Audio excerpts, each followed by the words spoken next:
Bagaimana cara untuk memperbaiki niat dan tips agar tidak putus asa mengajak teman atau saudara kita melakukan hal kebaikan, misal sholat jamaah, mengajak hadir majelis. Karena terkadang muncul putus asa ketika ajakan kita tidak didengarkan atau dicuekin. Terkadang dianggap suci mengajak orang. Mohon pencerahannya, Habib.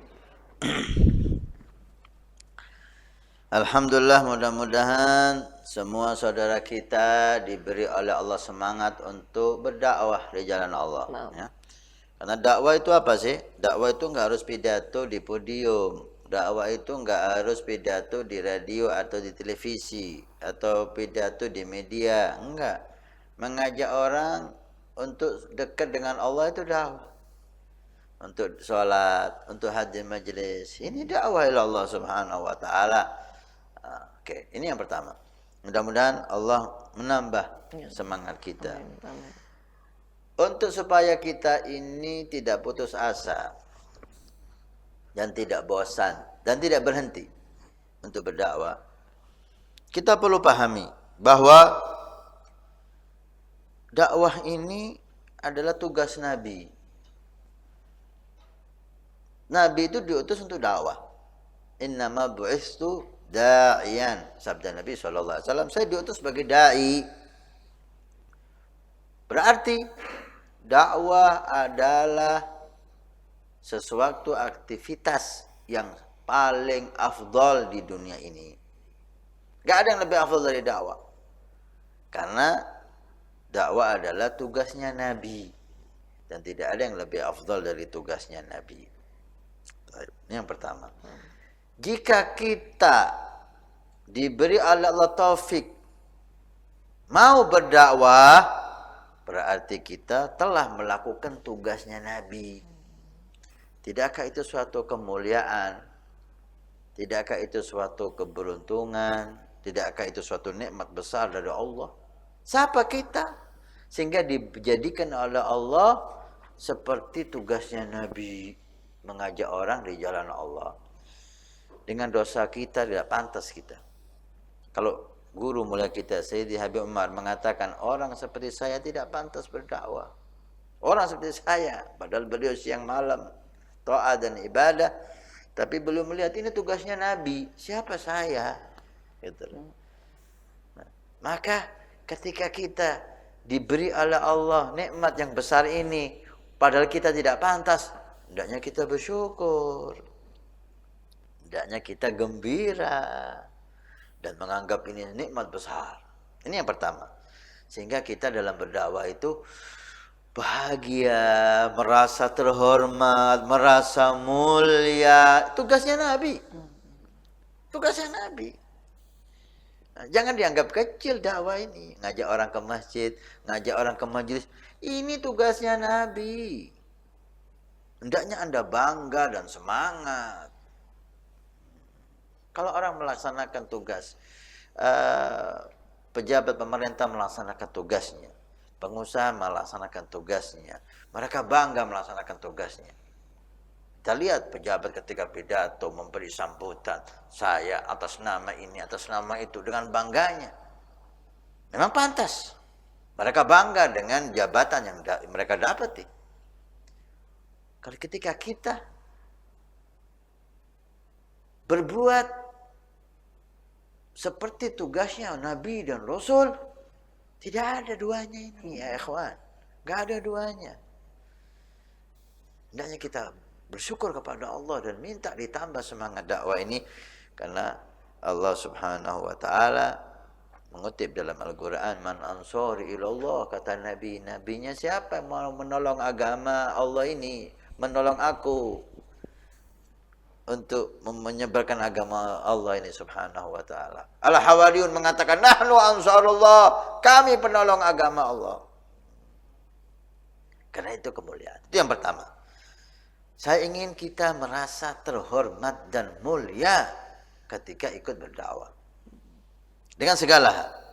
Dengan segala hal. Bukan hanya pidato. Ya. Menghampar lama, terpal, tikar, karpet di majelis taklim, di masjid, ini dakwah. membersihkan masjid, pondok, majelis, supaya orang sholat nyaman, orang ibadah nyaman, orang zikir nyaman. Itu dakwah ilallah. Pembawa acara, membacakan pertanyaan, dakwah ilallah. Yang nyoteng ini teman-teman, yang edit yang di pojok sana itu, Yang nge-share mungkin Habib. yang nge-share, dakwah ilallah. Segala yang ada hubungannya penyebaran agama ini dakwah ilallah. Hendaknya kita bangga. Kayaknya yang nyoteng nggak boleh ngantuk. Dakwah ilallah, semangat. Ini pekerjaan Nabi, kita dapat kehormatan besar. Jika orang yang bukan pejabat jadi gubernur, dilantik jadi gubernur. Kamu mewakili gubernur. Dia bukan gubernur, dia gak sekolah umpamanya. SD dia gak lulus. Dikasih, kamu sekarang membantu gubernur. Ya apa kira-kira dia? Saya yang SD gak lulus. Diberi tugasnya gubernur. Jabatannya gubernur. Gak bisa tidur dia. Ini tugasnya Nabi, bukan gubernur, bukan presiden, tugasnya Nabi. Dan kita yang banyak dosa ini. Makanya harus bangga, harus senang, harus semangat. Itu yang pertama. Yang kedua, ini yang banyak salah. Ya, sehingga membuat teman-teman ini berhenti berdakwah, berhenti mengajak. Kenapa? Dia harus berhasil. Ini enggak, ini salah. Harus berhasil, ini salah.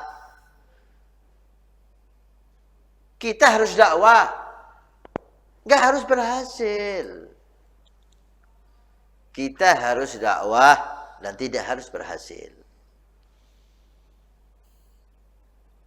Dakwah tugas Allah yang Allah berikan kepada kita, kewajiban kita. Falyuballigh syahid minkumul ghaib. Hendaknya menyampaikan yang mendengar kepada yang nggak dengar. Ballighu anni walau ayah. Sampaikan dari aku walaupun satu ayat. Kau tahu bismillahirrahmanirrahim? Wajib menyampaikan bismillah kepada yang nggak tahu bismillah. Tugas kita berdakwah dengan cara yang bagus, dengan hikmah. Berhasil atau tidak itu bukan tugas saya dan Anda, itu tugasnya Allah. Ketika Allah mau memberi hidayah, maka dakwah kita berhasil. Ketika Allah tidak memberi hidayah, dakwah kita juga berhasil. Gak ada dakwah gak berhasil itu. Diterima ajakan kita, gak diterima ajakan kita, tetap kita berhasil. Karena kita dapat pahala dari dakwah itu. Hidayah bukan saya dan Anda yang memberi kepada orang. Hidayah itu Allah yang memberi. Nabi ingin pamannya Abu Lahab masuk Islam. Tapi Allah nggak mau. Innaka la tahdi man ahbabta, walakin Allah yahdi man yasha. Kamu tidak bisa memberi hidayah mutlak wahai Muhammad. Aku yang memberi hidayah. Ketika aku nggak mau, usahamu apapun tidak bisa. Ini yang perlu kita pahami. Ajakan kita gak harus orang itu mau.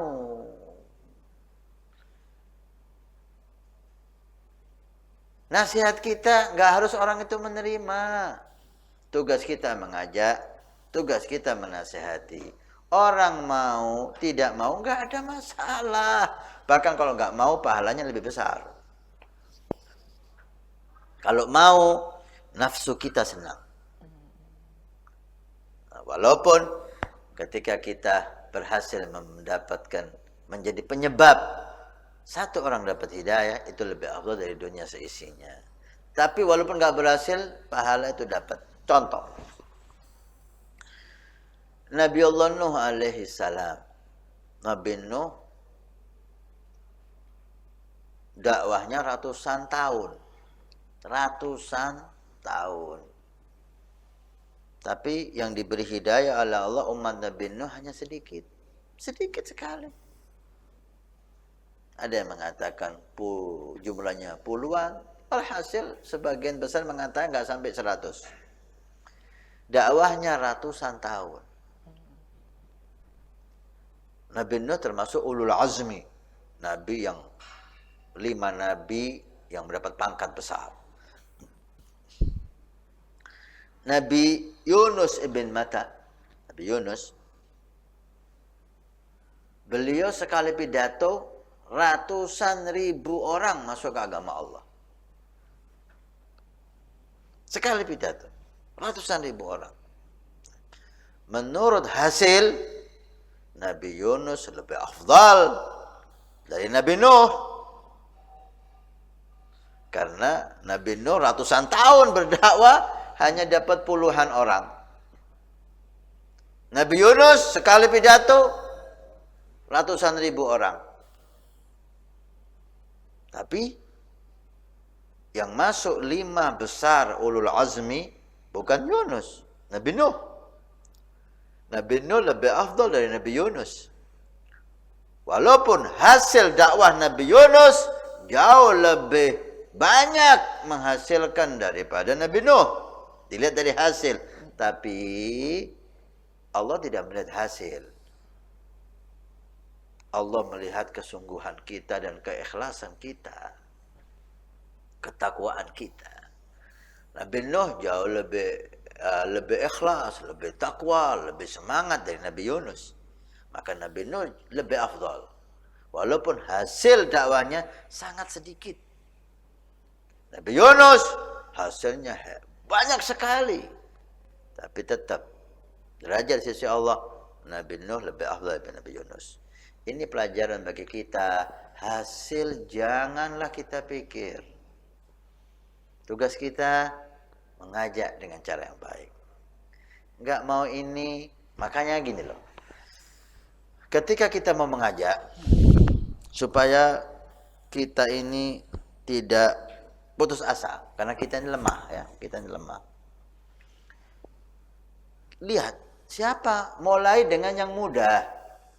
Siapa orang yang mudah untuk saya ajak? Mulai dengan yang mudah. Jangan Anda mulai dengan yang sulit. Dari 10 teman Anda ini, ada 2 orang yang kemungkinan besar bisa Anda ajak. Nah, itu Anda mulai. 2 orang ini dulu. Setelah sukses 2 orang ini, Anda lihat lagi, siapa yang bisa ya? Kalau Anda lihat menurut akal Anda, karena nggak tahu hidayah di sisi Allah, menurut akal Anda ini sulit, jangan Anda ajak dulu dia. Supaya Anda nggak kecewa ketika dia nggak mau, atau ketika dia menolak dengan kasar. Karena kita lemah. Kita ini lemah. Sedikit dicaci, kita udah tinggalkan semua itu. Udah saya ajak, saya dibilang sok suci, saya dibilang sok ini, kejelekan saya disebut-sebut sama dia. Makanya jangan dimulai dengan yang sulit, mulai dengan yang mudah. Nah, sehingga iman kita yang lemah ini tidak down, gitu lah. Kita senang, ini mau, nanti lihat lagi, oh ini kemungkinan besar mau saya ajak. Ketika nggak mau nggak apa-apa, gitu loh. Orang yang kemungkinan besar mau Anda ajak, dia menolaknya itu kebanyakan dengan halus, karena ada kedekatan dengan Anda. Yang nolak kasar itu ketika mungkin kurang kedekatannya dengan Anda. Enggak ada masalah, Anda ditolak enggak apa-apa. Yang penting gunakan cara yang baik, mulai dengan yang mudah, pasang niat untuk agama Allah, dan hendaknya Anda merasa mulia, mendapat taufik hidayah, mau berdakwah, padahal orang seperti kita hakikatnya enggak pantas berdakwah. Tapi alhamdulillah yang enggak pantas ini dikasih kesempatan oleh Allah. Mudah-mudahan diberi keikhlasan, Amin, amin. diberi keistiqomahan, diberi semangat. Amin.